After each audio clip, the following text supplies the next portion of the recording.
Okay, guys, so we're 14 days into the government shutdown. So what does that mean for our industries in lending and real estate? This one is definitely starting to get a little long. The longest one we had was 35 days. I believe before that was 21. The most recent one I remembered was like 2 or 3 days. It's definitely really nerve-wracking for our economy as a whole. There's 750,000 jobs that are furloughed right now. So on the lending side, where that negatively impacts us is we can't close loans for people who are furloughed, because that furlough, if it goes into a 60-day shutdown, then they're starting layoffs. So on the lending side, we don't know how long this is going to go. What does that look like? I have some friends who are very nervous about their jobs. Even if it doesn't go that long, they don't know if they're going to be able to return to work altogether. So on the lending side, we can't close unless they're back at work. So that's a problem. And I think overall, it just makes people a little bit uneasy too, which I think we've had a lot of that these past few years with high rates and just not really knowing what's going on with the economy. So I think that people are still a little bit nervous, but if you're in a situation where it makes sense for you, your job is stable, you're comfortable, it's a really good time because there's a lot of good deals out there, and sellers are really willing to work right now because they need to sell, and rates are coming down and they've gotten a little bit lower. And I think we're going to see that trend. There's a meeting at the end of the month that I think is going to start positive flow for rates starting to come down. Yeah, and actually Jerome Powell used some language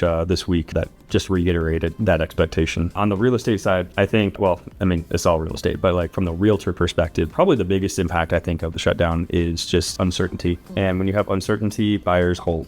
People don't act. And I was in the military. Whenever we've had shutdowns like this before and it's gone past like a paycheck, most major finance institutions, USAA, Navy Federal, a few like that have in the past, they still pay. They give you a personal loan. Yeah, they so that the military family member doesn't go without their normal amount. So that's good. I don't know if President Trump just signed an order directing the the Department of War now to pay the military. So that should be good. I think the biggest question is the furloughs. And then also because, not to get political one side or the other, we're going to see permanent job losses in some areas, because when there's a shutdown, the government has extraordinary rights and abilities. So, they will take opportunities to just slash roles. So I think just uncertainty of people who are going to be furloughed, when they're going to be paycheck, and if their job is actually going to permanently go away, is going to cause people to kind of just hold back a little bit. Now, it could also increase listings, because if you are losing your job or now you're not getting paid for a while, you may not be able to afford your mortgage, and that may put a burden on you to say, well, I got to sell my house quick now. And with that, unfortunately, the job losses also goes into interest rates in a positive way. It does make interest rates go down. So it's just kind of this weird time to be in. And then the other part with the lending side, we don't do a lot of USDA here, but USDA loans are not allowed to go through right now. Those are on hold. Like if you go to the USDA website, it says like because of the government shutdown. Well, it's actually a little bit more ornery than that of how they politically worded it. But yeah, so that's what we're seeing.